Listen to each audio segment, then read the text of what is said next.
Welcome back to Lungcast, the monthly respiratory health podcast series from the American Lung Association and medical news site HCP Live. I'm your host, Dr. Albert Rizzo, Chief Medical Officer of the American Lung Association. If you're watching this on YouTube, be sure to subscribe to our channel at Lungcast and to get updates on new episodes and interview segments. And if you're listening to this on your podcast player, you can do that same there as well. You can also get more Lungcast episodes and segments at hcplive.com and lung.org. Ambient air pollution is something of a recurring national story this past year, with a myriad of West Coast and Canadian wildfires leading to harmful air exposure risks for many Americans. But as our country's focus on climate-related respiratory health grows, it's critical to not forget the impact of indoor air pollution just the same. Most people are aware that outdoor air pollution can impact their health, but indoor air pollution can also have significant and harmful health effects. The EPA studies of human exposure to air pollutants indicate that indoor levels of pollutants may be 2 to 5 times, and sometimes as high as 100 times higher than outdoor air levels. These levels of indoor air pollutants are of particular concern because most people spend about 90% of their time indoors. So today's topic looks at the indoor air pollutants for less visible pollutants than wildfire smoke, such as mold, toxic chemicals, asbestos. And we're going to focus and concentrate on a segment of our population who may be more impacted based on their age and stage of development, our children and their school environment. Now, to guide us through this, we are joined by Professor Mark Hernandez, who is the S.J. Archuleta Professor of Civil and Environmental Engineering and Director of the Aerobiology and Disinfection Lab at the University of Colorado. Dr. Hernandez, thank you for taking the time today. Good morning. Thanks for having me. So let's get into it here. Nearly 57.5 million students and school employees enter the doors of our nations every day. And according to the U.S. EPA, half of these adults and children spend their school days breathing air polluted with toxic chemicals, mold, viruses, bacteria, asbestos in some schools, pesticides, smog, and particulates from vehicle pollution, and more. Now, before we begin to talk about the actual very important health impacts of poor indoor air quality, and with such a list of harmful pollutants, Dr. Hernandez, could you please tell us what you feel are the leading indoor air quality issues our schools need to deal with from a priority standpoint? If we're going to look at it in terms of priority, and keep in mind the big picture here, I'd start with ventilation, or I'd just back up to say fresh air levels. And that means a lot of different things to a lot of different people, given the list that you just recited. And probably, the number one issue is the amount of CO2 in the classrooms. That is the amount of stale breath that builds up during routine occupation. And that certainly trends with some of the other airborne particles that you listed on here. And I'm going to exclude smog from that, being that depending on where you are, smog obviously comes from outdoor in, but many of the things that you listed there are actually generated by occupant activity. So I'd start with some proxy of fresh air levels, and that begins with CO2 measurements. So that would be the priority. And you see that reflected in the guidelines now coming out from professional societies, NGOs, and the CDC. This follow-up question may impact exactly what you're talking about there. Some school buildings are new, some are old. We know some school districts are higher resourced than others. What advice would you provide to school administrators on where they might want to start when considering the indoor air quality issues that they face? Well, I want to address the statement that you just made about buildings in general, right? There's a huge diversity of buildings. Some old buildings are very well ventilated. They have, for instance, here in Colorado, we have some old school buildings with central shafts that are meant to be operated with open windows much of the year, and they have very good fresh air exchange rates. Some newer buildings have been designed mostly with energy in mind, so they're sealed up pretty tight, and they don't have great fresh air exchange rates. So what I caution your viewers and administrators who aren't skilled in building science is that it doesn't necessarily track with the age or the look of the building. It's really about how it's operated. And what I would recommend to administrators is you got to measure the air quality. It's not something that can be seen, and it's skin deep. It doesn't track with the facade or the age of the building. So I'm going to inject the statement, and that is, you can't manage what you don't measure. And we have to go in and we have to do the measurements to actually figure it out. The beauty of the building is skin deep. What really matters is the quality of the air inside. And the only way to consider what's in there is to actually measure it. And that begins with the cheapest, easiest thing to measure, carbon dioxide. You make a great point that it's not the age of the building, and it's really how it's used, and the ventilation system you went back to at the beginning makes a big difference. Well, so, you're a doctor. You don't judge a patient by how they look, right? Exactly. You measure it. You measure. Yeah, absolutely. Metrics are important in everything we do. So let's switch a little bit now to how the indoor air quality impacts a child's health. We know from the American Lung Association, we have concerns related to the prevalence of asthma in our children. Nearly 1 in 13 children of school age has asthma, which is a leading cause of school absenteeism due to chronic illness. There's substantial evidence that indoor environmental exposures to allergens, dust, mites, pests, and molds play a role in triggering asthma symptoms. These allergens are common in schools. There's evidence that exposure to diesel exhaust from school buses and other vehicles exacerbate asthma and allergies. Can you comment on this further, and also then go into the other non-respiratory health effects, such as those related to cognitive function for our developing children? Okay, that's a biggie. There's several items in this, and I'm going to take them in the order that you presented them. Great. I'm an engineer and building scientist, and I'm not qualified to comment on the impact on child's health, right? That's really a medical issue. Sure. What I can do is back up and discuss, the outcomes of epidemiological surveys that suggest, in fact, some of the numbers that you just cited.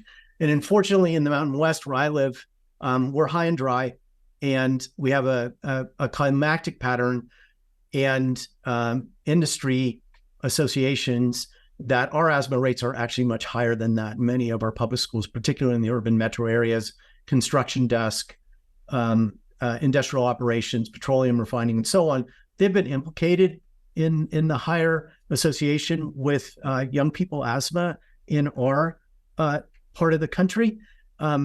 So these are all implications.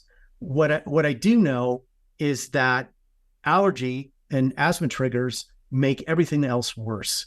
From the most fundamental studies of just mixing diesel particles with fungi that are known to cause asthma, to epidemiologic scales of exposures, particularly in urban areas, right, where you have a mix of pollutants, everything's worse. And especially with young people, and we can't treat young people as small adults, right? Children are very different than our adults, and they're not little adults. So that really complicates the epidemiology around it.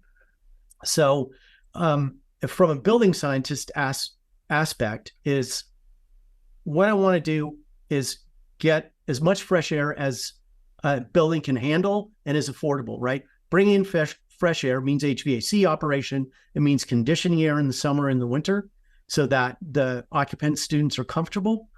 And it means getting the particles from the outdoor, what you qualified here, diesel soot, among the many things that are lung irritants, whether you have asthma or not, is to put a filter on the system that brings in the outdoor air and put a good one.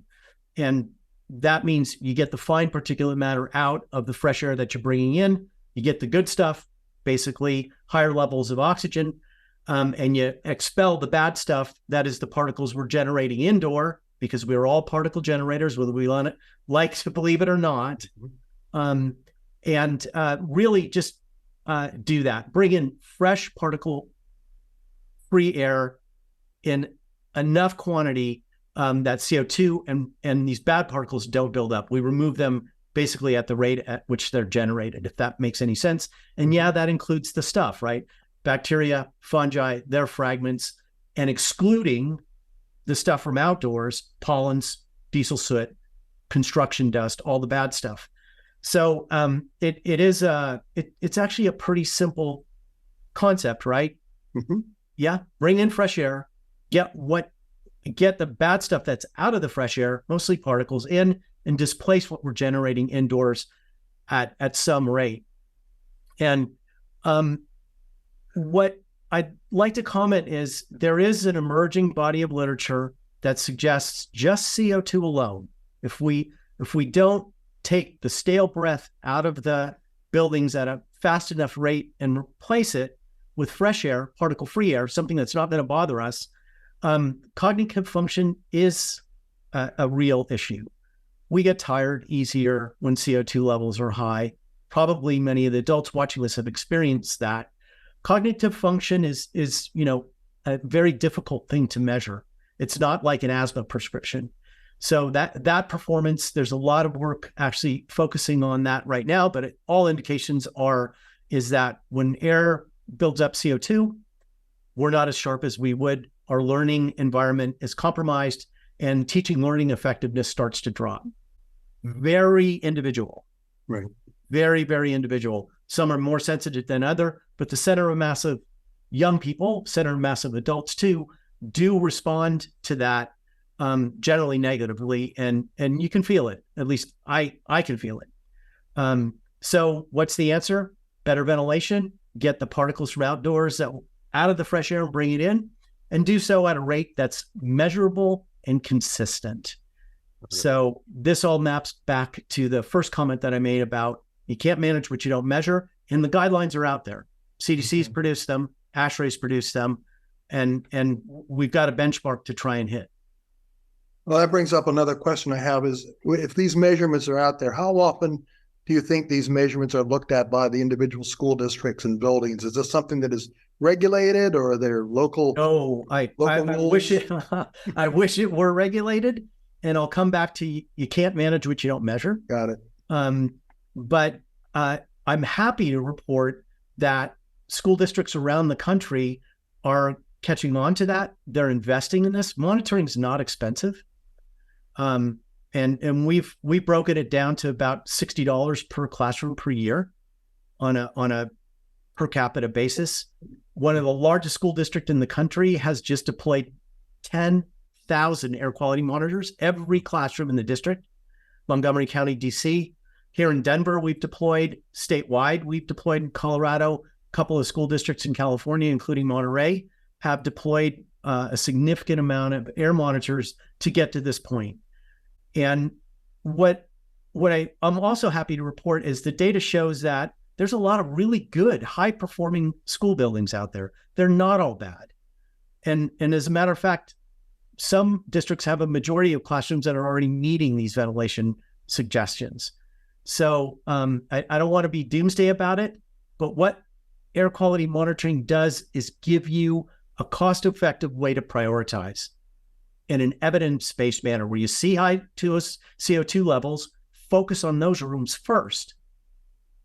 You can find out what's average, what are the outliers. And without monitoring, you don't know that. You can't do that blind. So monitoring offers a cost-effective way to prioritize the rooms that need mitigation measures to improve their quality.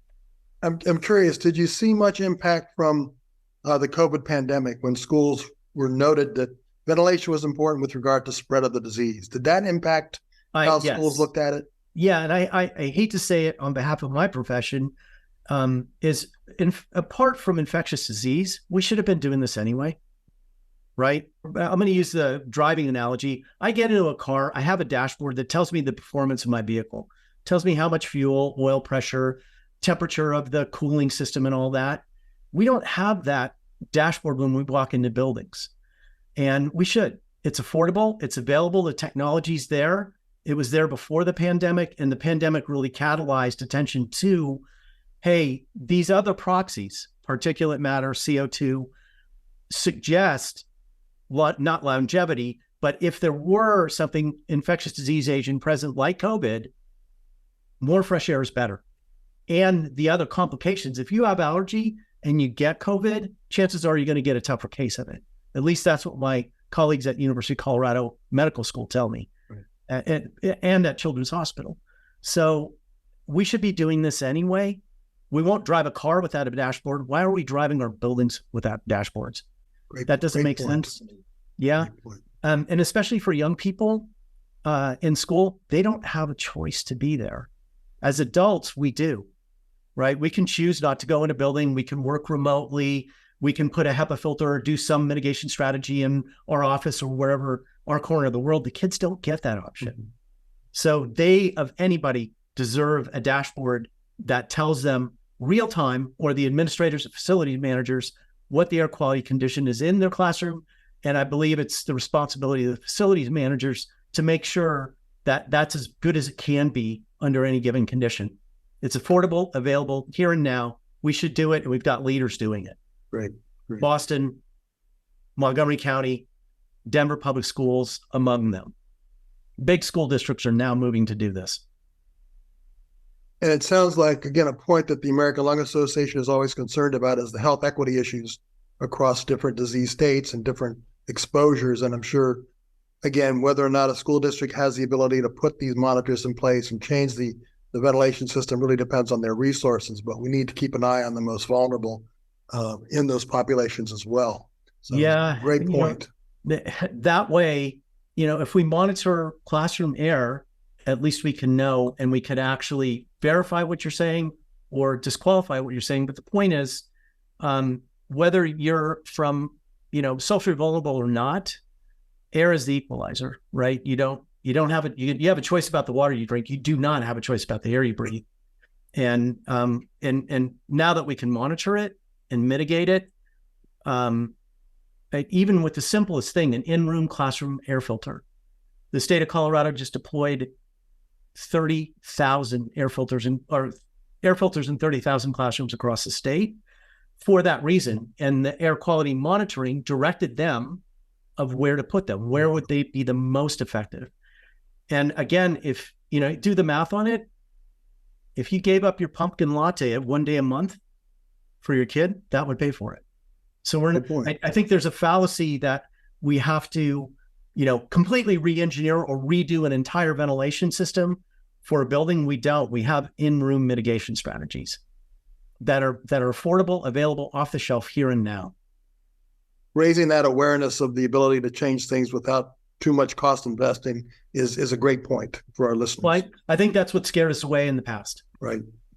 Was that we just don't have the money to refurbish schools. And you don't have to have the money to refurbish all the schools. You have to find the problem and mitigate them on an individual classroom basis. And that actually is affordable. We're down to cup of coffee costs here. I know your background as an engineer, so this question may be a little bit off, but in the epidemiologic studies you've quoted, are there certain things that parents and healthcare providers should kind of look for when they think that unhealthy exposure at school might be playing a role in a child's behavior? You mentioned tiredness. Is that kind of the main thing? Easy fatigability? Yeah. Once again, I'm not a medical. I understand, right? Yeah, I work with them, and I've worked with a lot of school districts. I've been in a lot of school buildings, met a lot of facility managers and superintendents, and they're all in very different situations depending on the district politics, how schools are funded, and so on. But what I can say is that almost all of them I've met, especially post-pandemic, are doing something to resource their districts to get to this issue, right? Normalizing social vulnerability, trying to find, prioritize what are my problems in my buildings and moving resources to do that rather than responding to generalized symptoms. And again, health practitioners, I think data from the schools can help health practitioners. I'm not sure that engineers looking for clusters of symptoms or other indicators are a good way to go. And And I refrain from doing that. I just use the indicators in the classrooms and try to normalize that and help the supers and facility managers improve the air quality as best they can. Right now, we're actually doing the study of absenteeism in conjunction with the University of Colorado Medical School to get to the very point. Does improved air quality that we measure over many semesters actually result in lowered absenteeism associated with respiratory effects? So we're in the throes of doing that. And that's where I see us staying, right? Working with the medical community to look at this as a public health, not an individual, or even down to a cluster level. And that feeds right into my next question. It sounds like parents and or healthcare providers who want to or who should get involved advocating for improved air quality sounds like it's an important thing to do. Is that, yes, from your standpoint, a goal? Yeah, absolutely. And I'm a parent, and I want to know what's going on. And Boston's a great example. They actually have a live dashboard where you can see indoor air quality in the schools, real time. Now, what I want to caution parents and those not skilled in building science or these types of things is, looking at this as a short-term thing. These air quality issues are long-term exposure issues, and you can't be an air quality expert overnight. And if you juxtapose what you see in a school to the existing guidelines over long terms, that's where that's where it's the most helpful. On an individual day, or not juxtaposing them to guidelines. And I hope they eventually become regulations, but they're now guidelines. So there's no legal enforcement path here, that we look at it that way. And we do it seasonally and on a case-by-case basis, right? Not, a school next to a refinery is going to be very different than a rural school or something like that. We can't compare those contexts. So very contextual, as all these things are, especially with epidemiology. But without the indoor air quality data, it doesn't matter.